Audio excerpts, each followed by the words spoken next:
Hello everyone. तो आज की इस वीडियो में मैं बात करने वाली हूँ मूड कोर्ट के बारे में। आप सभी ने मूड कोर्ट में कभी ना कभी या तो पार्टिसिपेट किया होगा या उसके बारे में सुना जरूर होगा। तो इस वीडियो में मैं बताने वाली हूँ मूड कोर्ट के बेसिक्स के बारे में। तो अगर आप फर्स्ट ईयर या second year of law school में हैं या अगर आप पार्टिसिपेट करने वाले हैं किसी भी मूड कोर्ट कॉम्पिटिशन में, तो ये वीडियो आपको एक ओवरव्यू आइडिया बता देगा मूड कोर्ट कॉम्पिटिशन्स के बारे में। इस वीडियो में मैं कवर करूंगी कि मूड कोर्ट आखिर में होता क्या है, मूड कोर्ट में कितने राउंड्स होते हैं, टीम्स कैसे फॉर्म करते हैं, रिसर्चर टेस्ट क्या होता है, रिबटल्स क्या होते हैं एंड जजेस क्या सवाल पूछते हैं, आपको क्या डूज है क्या डोंट्स है, ये सारी चीजें जो है मैं कवर करूंगी इस वीडियो में। लेकिन याद रहे इस वीडियो में मैं एक बहुत ही बेसिक ओवरऑल आइडिया दूंगी एंड इसके बाद मैं जो है स्पेसिफिक वीडियो बनाने वाली हूँ ओरल राउंड्स के लिए एंड मेमोरियल कैसे ड्राफ्ट करते हैं इसके लिए। इस वीडियो में स्पेसिफिकली मैं जो डील करूंगी वो मूड कोर्ट के जनरल ओवरऑल आइडिया के बारे में है। तो स्टार्ट करते हैं। मैं अपने बारे में बता देती हूँ। तो मेरा नाम मिताली ठाकुर है और मैंने कुछ अवार्ड जीते हुए हैं, हेंस मुझे थोड़ा बहुत एक्सपीरियंस है कि कैसे नेशनल मूड कॉम्पिटिशन्स को डील करते हैं एंड कैसे उसको टैकल करते हैं। तो स्टार्ट करते हैं। मूड कोर्ट कंपटीशन होता क्या है? तो मूड कोर्ट कंपटीशन ना एक्चुअली में एक सिमुलेशन होता है अपीलेंट कोर्ट का। आपको एक मूड प्रॉब्लम दी जाती है जिसे मूड प्रोपोजिशन कहते हैं। उसमें एक केस होता है एंड आप जो होते हैं बेसिकली लॉयर्स होते हैं, उस केस को रिप्रेजेंट करते हैं एक जज के बेंच के सामने। आप अपीलेंट हो सकते हैं, आप रिस्पॉन्डेंट हो सकते हैं, दोनों साइड में से कोई भी साइड आपको मिल सकती है एंड आप जो अपने केस को रिप्रेजेंट करते हो। यहाँ पे कोई भी रियल एविडेंस या कोई विटनेस वगैरह नहीं होता है बिकॉज एक सिमुलेशन है कोर्ट का। और यहाँ पे जो है आपकी लीगल रिसर्च बहुत शार्पन होती है कि जब आपको वो मेमोरियल बनाना होता है उसमें बहुत एक्सटेंसिव लीगल रिसर्च लगती है। साथ में आपकी स्पीकिंग एंड ओरेटरी स्किल्स बहुत डेवलप्ड होती है आपके ओरल राउंड्स के टाइम पे। तो हैंस ये मूड कोर्ट एक बहुत ही अच्छी एक्सरसाइज है आपके लॉ स्कूल में, आपकी लीगल रिसर्च को अच्छा करने के लिए, आपके लीगल अंडरस्टैंडिंग को डेवलप करने के लिए एंड आपकी स्पीकिंग स्किल्स को इनहांस करने के लिए। ये आपका कॉन्फिडेंस बढ़ाता है, टीम वर्क जो है उसको बहुत अच्छे से बिल्ड करता है क्योंकि जैसे आप जानते हैं मूड कोर्ट में 3 मेंबर्स की टीम होती है। हेंस टीम वर्क एक बहुत ही एसेंशियल फीचर है एक मूड कोर्ट कंपटीशन का, क्योंकि बिना टीम वर्क के it's very difficult to excel. और आपको जो है ये रियल वर्ल्ड अपीलेंट लिटिगेशन का एक्सपीरियंस देता है। ये एग्जैक्टली आप वैसे ही आर्ग्यू करते हो जजेस के सामने, जजेस आपसे सवाल पूछते हैं एंड आपको जो है अपनी proper facts and legal knowledge होनी चाहिए उस सवाल के जवाब देने के लिए। तो एक बहुत अच्छा रियल वर्ल्ड आपको एक्सपीरियंस मिलता है। अब हम बात करते हैं कि मूड कोर्ट में कौन कौन से राउंड्स होते हैं। तो जब आप लोग मूड कोर्ट में पार्टिसिपेट करने जाएंगे तो आपके पास ये राउंड्स मिलेंगे। पहले होता है प्री राउंड। प्री राउंड में जितनी भी टीम्स होती हैं सब आपस में compete करती हैं। अगर 32 टीम्स है, 40 टीम्स है, जितनी भी टीम्स से रजिस्टर किया सब आपस में जो है compete करती हैं। और यहाँ पे जो है स्कोर्स, यहाँ आपके जो बेस्ट टीम्स होती है, बेस्ट 8 टीम्स जो होती है वो आपके क्वार्टर फाइनल्स में जाती है। यहाँ ये नॉकआउट राउंड नहीं होता है, यहाँ पे नंबर्स के बेसिस पे होता है। ये नंबर्स आपके ओरल राउंड और मेमोरियल के बेसिस पे भी हो सकता है। ये college to college, university to university vary करता है कि इनकी नंबर मार्किंग स्कीम क्या है। तो जो प्री राउंड है हमारे पास वो नॉकआउट राउंड नहीं है, उसमें बेस्ट स्कोरिंग 8 टीम्स जो होती है वो हमारे क्वार्टर फाइनल्स राउंड में जाती है। अभी प्री राउंड जो है वो भी 2 राउंड हो सकते हैं, यानी प्री राउंड 1 और प्री राउंड 2। बहुत सारे कॉलेजेस और बहुत सारी यूनिवर्सिटीज एक ही प्री राउंड कराती हैं, पर बहुतों में 2 प्री राउंड्स भी होते हैं। इसमें क्या होता है, आपको अपॉर्चुनिटी मिलती है कि आप पहले प्री राउंड में अपीलेंट बनो और दूसरे प्री राउंड में जो है आप रिस्पॉन्डेंट बन सको। तो यहाँ आपके पास ड्रॉ ऑफ लॉट्स के माध्यम से आपको दोनों ही साइड्स को रिप्रेजेंट करने का मौका मिलता है। क्योंकि हो सकता है ना कि कई बार कोई एक टीम जो है उनका या आपका मूड प्रॉब्लम ही मान के चलिए कि वो रिस्पॉन्डेंट की साइड से ज्यादा स्ट्रॉन्ग है और आपके अपीलेंट की साइड से उतना स्ट्रॉन्ग है नहीं। पर क्योंकि प्री राउंड एक मार्किंग सिस्टम का राउंड है, तो अगर दोनों अपॉर्चुनिटी नहीं दी जाएगी, आपको दोनों साइड आपके सुनने की अपॉर्चुनिटी नहीं दी जाएगी, तो ऐसा हो सकता है कि फेयर प्ले ना हो। इसलिए प्री राउंड में आपकी दोनों साइड सुनी जाती है एंड दोनों साइड्स के आपके नंबर्स जो है वो ऐड होते हैं, फिर एक मार्किंग सिस्टम निकलती है। और जब आप दोनों राउंड्स में जाते हो, प्री राउंड 1 और प्री राउंड 2, दोनों में आपकी टीम्स अलग अलग होती हैं। यानी आपने प्री राउंड 1 में जिस टीम के साथ कंपीट किया, प्री राउंड 2 में दूसरी टीम के साथ आप कंपीट करते हैं एंड दोनों मार्क्स ऐड ऑन होके फिर आपकी एक मार्क्स जो है वो बनती है। उसमें से टॉप 8 जो हाई रैंकिंग टीम्स है वो आगे के राउंड में जाती है। सेकेंड हमारे पास क्वार्टर राउंड होता है। क्वार्टर फाइनल से बाद में जितने भी राउंड्स है वो हमारे पास नॉकआउट राउंड्स होते हैं। अब यहाँ पे क्या होता है, जो आप या तो अपीलेंट बनेंगे या आप रिस्पॉन्डेंट बनते हैं एंड यहाँ नॉकआउट होता है, मतलब एक जीतेगा और एक हारेगा। जो जीतेगा वो आगे के राउंड्स में फिर बढ़ते जाएगा। तो क्वार्टर में 8 टीम्स आई हमारे पास, नॉकआउट है, यानी 8 में से अब 4 टीम्स हमारे पास सेमीफाइनल्स में जाती है और सेमीफाइनल्स में से फिर 2 टीम्स हमारे फाइनल राउंड्स में जाती हैं, क्योंकि यहां से ये नॉकआउट राउंड्स है। एंड फाइनल राउंड्स में फिर वो लास्ट की 2 टीम्स, 2 बेस्ट परफॉर्मिंग टीम्स है, फिर वो परफॉर्म करती है, हमारे पास एक विनर बनता है और एक रनर अप बनता है।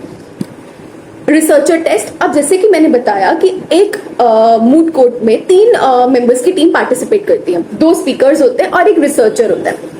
तो स्पीकर्स तो हमें पता है वो ओरल राउंड्स में उन्हें आर्ग्यूमेंट्स प्रेजेंट करने होते हैं। दोनों स्पीकर्स जो है वो अपने जितने भी इश्यूज होते हैं हमारे मूड प्रॉब्लम में, वो इश्यूज आपस में डिवाइड कर लेते हैं एंड वो ओरल राउंड्स में अपने आर्ग्यूमेंट्स को प्रेजेंट करते हैं। बट रिसर्चर को रिसर्चर टेस्ट देना होता है। ये researcher test mostly oral round से पहले ही कंडक्ट करवा लिया जाता है, पर कई जगहों पे ओरल राउंड्स के बाद में भी होता है। रिसर्चर टेस्ट में एमसीक्यू बेस्ड हो सकता है या कई बार ना वो रिटन फॉर्मेट में भी होता है, again depends upon university to university. And इसमें आपका लीगल नॉलेज चेक किया जाता है, आपके फैक्ट्स चेक किए जाते हैं कि आपको मूड प्रॉप के जो फैक्ट्स है कितने थोरोली आप उससे वेल वर्स्ड हो, लीगल नॉलेजेस, आपके केस लॉस, इन सभी चीजों पे टेस्ट किया जाता है। एंड जो भी बेस्ट परफॉर्मिंग रिसर्चर होता है उसे बेस्ट रिसर्चर का अवार्ड मिलता है। आगे हम बात करते हैं टीम कंपोजिशन। मैं बता चुकी हूँ कि इसमें 2 स्पीकर्स होते हैं एंड हमारे पास एक रिसर्चर होता है। स्पीकर जो है वो लीगल इश्यूज, अब क्या है ना, आपको एक मूड प्रॉब्लम मिलती है, उस मूड प्रॉब्लम में आपके स्टेटमेंट ऑफ फैक्ट्स प्रॉपर लिखे होते हैं, क्या क्या मुद्दा है वो पूरी चीजें उसमें लिखी हुई होती है। एंड लास्ट में कुछ इश्यूज होते हैं कि इन इश्यूज पे चर्चाएं होंगी कोर्ट में। 4 इश्यूज 6 इश्यूज डिपेंडिंग अपॉन आपके moot prop to moot prop, आपके इश्यूज होते हैं फिक्स्ड होते हैं। अभी जो 2 स्पीकर्स होते हैं ये आपस में इन इश्यूज को डिवाइड कर लेते हैं। फॉर एग्जाम्पल 4 इश्यूज है तो आपस में डिवाइड कर लेते हैं कि जो स्पीकर 1 है वो इशू नंबर 1 और 2 बोलेगा एंड जो स्पीकर 2 है वो इशू 3 और 4 बोलेगा। इसका कोई ऐसा सीक्वेंस नहीं है, आप इसे अपने हिसाब से डिवाइड कर सकते हो दोनों स्पीकर्स के बीच में, और फिर उसी हिसाब से ओरल राउंड्स में वो पर्टिकुलर स्पीकर अपनी अलॉटेड इशू जो है उसको वहां पे प्रेजेंट करता है। ठीक है। एंड रिसर्चर जो है उसका वही काम है कि आपको प्रॉपर रिसर्च करनी है, मेमोरियल ड्राफ्टिंग में मदद करनी है एंड रिसर्चर टेस्ट देना है। साथ ही में रिसर्चर एक बहुत इंपॉर्टेंट रोल प्ले करता है ओरल राउंड्स के टाइम में, क्योंकि जब ओरल राउंड्स हो रहा होता है दोनों में से कोई एक स्पीकर जब अपनी आर्ग्यूमेंट्स प्रेजेंट कर रहा होता है और जब भी वो कहीं अटकता है किसी भी जजेस के क्वेश्चन पे, तो रिसर्चर के पास वो पावर होती है कि वो वहां पे अपने उस ओरल आर्ग्यूमेंट प्रेजेंट करने वाले जो स्पीकर अपने उस टीम मेंबर की हेल्प कर सकता है उसको एक चिट पास करते हुए, अगर उसको उसका जवाब आता है तो। क्योंकि जो दूसरा स्पीकर है उसके पास अपॉर्चुनिटी नहीं होती है कि वो कोई चिट पास करे या वो कुछ बोले बीच में, अगर उसका को काउंसिल जो वो अटक रहा हो किसी बात पे। हेंस रिसर्चर के पास जो है ये पावर होती है कि वो ओरल राउंड्स में अपने को स्पीकर की मदद कर सके। नेक्स्ट हमारे पास आते हैं मूड प्रॉब्लम। मूड प्रॉब्लम क्या है? मूड प्रॉब्लम एक हाइपोथेटिकल लीगल डिस्प्यूट के ऊपर बेस्ड होता है। आपको एक हाइपोथेटिकल सा एक लीगल केस दिया जाता है, उसमें फैक्ट्स होते हैं, क्या मैटर इन्वॉल्व हुआ, क्या लॉज लग रहे हैं, क्या जुरिस्डिक्शन है, ये पूरी चीजें उसमें लिखी होती हैं। एंड एंड में आपके पास लीगल इश्यूज फ्रेम होते हैं कि कोर्ट में, मतलब जब आप मूड कोर्ट में जब जाएंगे तो आपको इन इश्यूज पे चर्चा करनी है। अब इन इश्यूज जो है आपको इन्हें एड्रेस करना ही करना होता है, आप स्किप नहीं कर सकते किसी भी लीगल इश्यू को, पर आप कुछ सब इश्यूज ऐड कर सकते हैं। It again depends upon the university to university कि वो कैसा अलाउ करते हैं आपको। कुछ ऐसे मूड प्रॉप भी होते हैं जिसमें आपको लीगल इश्यूज फ्रेम नहीं किए मिलते हैं एंड वहां लिखा होता है कि you are free to form any legal issues और you are free to form any 4 legal issues. की again university to university depend करता है कि आपका जो मूड प्रॉप है वो कैसा है। जैसे कि मैंने बताया क्या होता है हमारे ये मूड प्रॉब्लम में, स्टेटमेंट ऑफ फैक्ट्स होते हैं, लीगल इश्यूज होते हैं एंड प्रोसीजरल पोस्चर होता है कि बेसिकली आप कहाँ लेके जा रहे हैं इस केस को, हाई कोर्ट में लेके जा रहे हैं, सुप्रीम कोर्ट में लेके जा रहे हैं, कहाँ लेके जा रहे हैं। वहां पे नेम भी जो होते हैं वो डिस्क्लोज नहीं किया क्योंकि हाइपोथेटिकल है, तो वहां इंडिया, दिल्ली, ये सब जैसे नेम्स नहीं लिखे होते हैं। इंडिका, इंडियाना, इस तरीके के नेम से मोस्टली मेंशन किया जाता है कंट्री को। नेक्स्ट हम बात करते हैं जो की डॉक्यूमेंट्स क्या होते हैं मूटिंग में। तो आपने देखा होगा या सुना होगा मूट मेमोरियल के बारे में। तो जब भी आप मूट करने जा रहे हैं तो आपको बहुत ही वेल रिसर्च्ड एंड एक वेल ड्राफ्ट करना होगा, वेल ड्राफ्टेड डॉक्यूमेंट बनाना होता है जिसे हम मेमोरियल कहते हैं। जैसे जब हम असली कोर्ट में जब जाते हैं, असली प्रोसीडिंग जब चलती है तो हम एक प्लेंट जाते हैं, हम एक प्लेंट जमा करते हैं, प्लेंटिफ अपना प्लेंट लेके जाता है, हम पिटीशन लेके जाते हैं, तो एक डॉक्यूमेंट लेके जाते हैं हम असली कोर्ट में भी। उसी तरीके से मूट कोर्ट में हमें हमारा मेमोरियल लेके जाना होता है जो कि हमारा रिटन फॉर्म होता है हमारे सारे आर्ग्यूमेंट्स का। उसमें हमारी सारी बातें हम एक एक करके हर एक लीगल इशू को प्रॉपर्ली एड्रेस करते हैं उसमें। इसका बनाने का एक पर्टिकुलर फॉर्मेट होता है एंड मेमोरियल जो है बहुत इंपॉर्टेंट प्लेस जो है हमारे मूड कोर्ट का रहता है, क्योंकि इसकी मार्किंग स्कीम्स भी कई बार जो है वो कंसीडर की जाती है ओरल राउंड्स में। जब भी कभी टाई होता है तो ये मेमोरियल की मार्किंग जो है इसी से वो टाई ब्रेकर होता है। एंड आपको पता ही है जैसे कि मूड में एक और अवार्ड होता है बेस्ट मेमोरियल अवार्ड का, हेंस जितना अच्छा मेमोरियल होगा आपको बेस्ट मेमोरियल अवार्ड भी मिल सकता है। तो ये मेमोरियल में बेसिकली होता क्या है, वैसे तो मैं इसके ऊपर एक स्पेसिफिक डिटेल वीडियो बनाऊंगी क्योंकि मेमोरियल अपने आप में ही बहुत बड़ा सब्जेक्ट है। तो मेमोरियल में आप स्टेटमेंट ऑफ फैक्ट्स लिखते हो, इश्यूज क्या क्या रेज है वो लिखते हो, आप अपने समरी ऑफ आर्ग्यूमेंट्स लिखते हो, आप अपने आर्ग्यूमेंट एडवांस लिखते हो और अपने आप प्रेयर लिखते हो। और ये सारी चीजें जो है प्रॉपरली आपको वेल ड्राफ्ट करनी होती है, प्रॉपर केस लॉ साइट करने होते हैं, साइटेशंस करनी होती हैं, एंड उसको आपको प्रॉपर स्पाइरल करा के एंड आपकी जो भी उसमें स्पेसिफिकेशंस जो भी मेंशन होती है आपके मूड रूल्स में, उसे प्रॉपर तरीके से फॉलो करना होता है। साथ ही में एक और डॉक्यूमेंट होता है हमारे पास कंपेंडियम। कंपेंडियम क्या होता है? कंपेंडियम जो आप अपने मेमोरियल में जो भी केसेस साइट कर रहे होते हो उस केसेस की कंपाइलेशन होती है वहां पे कंपेंडियम में, सो दैट व्हेनेवर आप कोई भी केस को रेफर कर रहे हो आप अपने कंपेंडियम रेफर कर सको, आप कंपेंडियम में शो कर सको कि ये जजमेंट की कॉपी है और इस जजमेंट की इस लाइन में लिखा हुआ है आपका जो भी आप अपना आर्ग्यूमेंट दे रहे हो। तो कंपेंडियम उसके काम आता है। आप कंपेंडियम में स्टैट्यूट्स लगा सकते हो, स्टैट्यूट्स की कॉपी, मान लो आपको कोई इंटरनेशनल केस लॉ है या मान लो आपने कुछ रिपोर्ट्स को रेफर किया, कुछ आपने अलग अलग ऑर्गेनाइजेशंस की रिपोर्ट ली है, नीति आयोग की कुछ रिपोर्ट लगाई है या और कुछ मिनिस्ट्री ऑफ कॉमर्स की कोई रिपोर्ट लगाई है आपने, तो वो रिपोर्ट क्योंकि you have to prove your point right, तो उस समय आप अपने कंपेंडियम में वो रिपोर्ट्स की कॉपी जो है अटैच करते हो कि जजेस कैसे बिलीव करें कि आप जो वो बात बोल रहे हो वो फैक्ट है, वो सही में जो है बाय रिकॉर्ड वो बात आप बोल रहे हो, तो आप उस समय अपने कंपेंडियम को रेफर कराते हो। तो ये आपकी मेमोरियल हुई और ये आपकी कंपेंडियम हुई, ये दो बहुत ही इंपॉर्टेंट डॉक्यूमेंट होता है किसी भी मूड कोर्ट कॉम्पिटिशन में। नेक्स्ट, अब जजेस को बेसिकली चाहिए क्या होता है, जजेस क्या चीजें देख रहे होते हैं जिससे वो मार्किंग करते हैं। पहले तो वो ये चेक करते हैं कि आपके पास एक स्ट्रॉन्ग नॉलेज ऑफ फैक्ट होना चाहिए, स्ट्रॉन्ग नॉलेज ऑफ लॉ होना चाहिए, क्योंकि आपके फैक्ट्स के ऊपर और लॉ के ऊपर आपको कई बार टेस्ट करेंगे। वो देखते हैं कि आपका जो आर्ग्यूमेंट का स्ट्रक्चर है बहुत ही लॉजिकल, बहुत ही फ्लुएंट होना चाहिए। ऐसे नहीं कि आपके आर्ग्यूमेंट जो है वो कुछ भी कह रहे हो, एक प्रॉपर स्टोरी टेलिंग होनी चाहिए आपके आर्ग्यूमेंट्स में, क्योंकि याद रखना मूड कोर्ट में सिर्फ चिल्लाने से आप नहीं जीतेंगे, आपको कन्विंस करना है। एक अच्छा लॉयर तब बनता है जो वो कन्विंसिंग पावर रखता है, एंड कन्विंसिंग आपकी तभी लगेगी आपके आर्ग्यूमेंट जो वो एक प्रॉपर स्ट्रक्चर में, जज को समझ में आना चाहिए कि आप कहना क्या चाह रहे हैं। कॉन्फिडेंस होना चाहिए आपके सारे आंसर्स में, क्योंकि जजेस कई बार आपको बहुत ड्रिल करते हैं, बहुत ज्यादा बहुत तरह तरह के क्वेश्चंस पूछते हैं, पर आपको अपना कॉन्फिडेंस कभी भी लूज नहीं करना है, क्योंकि बेसिकली वो आपकी एक लर्निंग स्टेज है, क्योंकि आप तभी सीखेंगे। असली जब आप असली कोर्ट रूम में जाते हैं तो भी आपके साथ ऐसी चीजें होती हैं, तो hence it's a preparation stage and आपको हमेशा ही अपना कॉन्फिडेंस जो है बनाए रखना है, ध्यान से क्वेश्चंस पूछने की जजेस क्या आपसे क्वेश्चन पूछ रहे हैं, एंड आपको उसका लॉजिकली आपको उस समय जितना सही लगता है उस हिसाब से आपको आंसर देना है।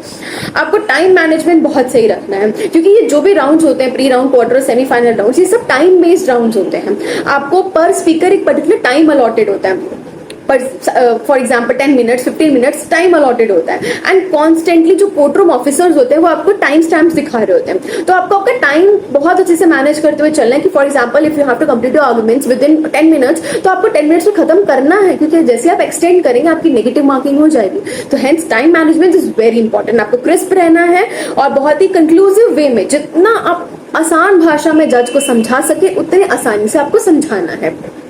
And team coordination and professionalism is very important. Court ethic देखा जाता है वहां पे, आपको प्रॉपर आपको आपका एक लैंग्वेज देखा जाएगा, आपका बिहेवियर ऑब्जर्व किया जाएगा, आपको ये सारी चीजों के बहुत अच्छे से ध्यान रखना है। एंड कुछ मैं टिप्स देना चाहूंगी जो बिगनर्स हैं, जो अभी तक पार्टिसिपेट नहीं किए हैं एंड जो करने का सोच रहे हैं, अपने first second year of law college में हैं, तो उनके लिए कुछ टिप्स है हमारे पास कि हमेशा जब भी मूड कोर्ट कंपटीशन को बिगिन करो, इंट्रा मूड कोर्ट कंपटीशन से बिगिन करो। आपकी यूनिवर्सिटी, आपका कॉलेज, जो भी इंट्रा कॉलेजेस, इंट्रा जो मूड कोर्ट कंपटीशन करा रहे होते हैं उसमें आप पार्टिसिपेट करें। कभी भी हारने से मतलब कभी भी अपने फेलियर को देखने से रुके नहीं या डरे नहीं उससे, हमेशा पार्टिसिपेट करें। आप हो सकता है आप अपने पहले, दूसरे, तीसरे मूड कोर्ट में जो है आउट हो जाए, प्री राउंड में आउट हो जाए, पर याद रखना आपको सीखने को उससे बहुत कुछ मिलेगा।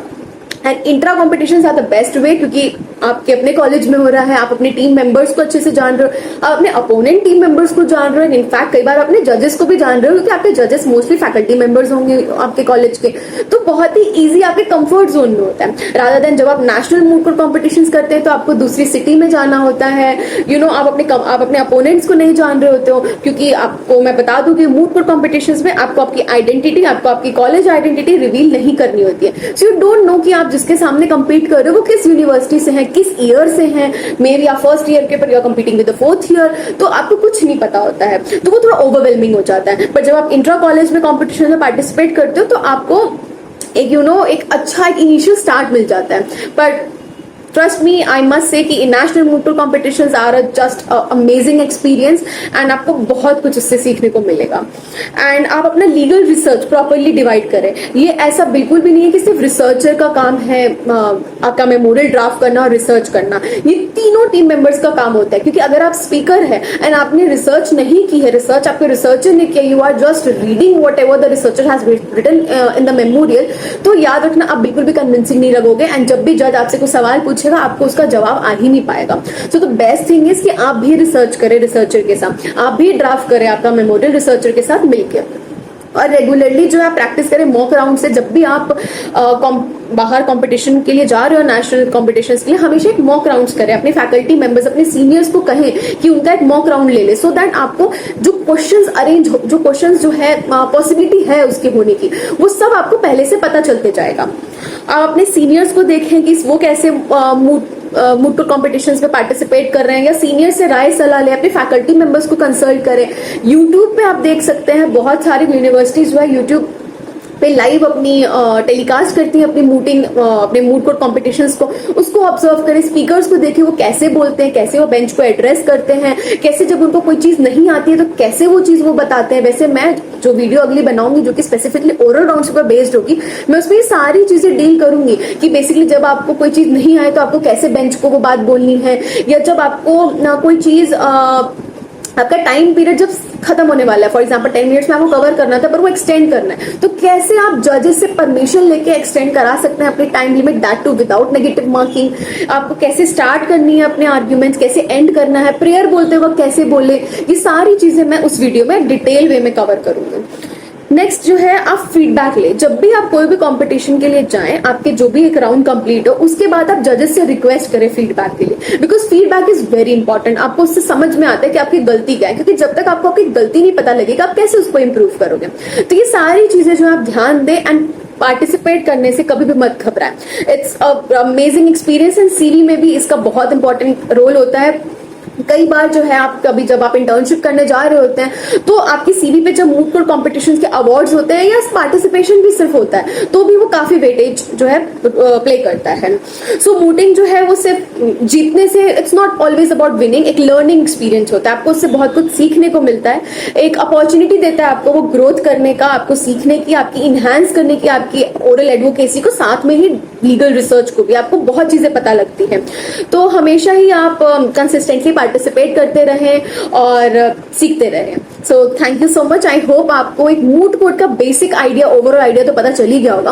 बाकी अगर आपको कोई भी डाउट है स्पेसिफिकली मेमोरियल से रिलेटेड और ओरल राउंड से रिलेटेड तो आप कमेंट्स में लिख देना, क्योंकि मैं नेक्स्ट वीडियो इन्हीं दो के बारे में बनाने वाली हूँ। एंड आई होप आपको पसंद आया होगा, तो अगर पसंद आया है तो लाइक कर देना वीडियो को। Thank you so much.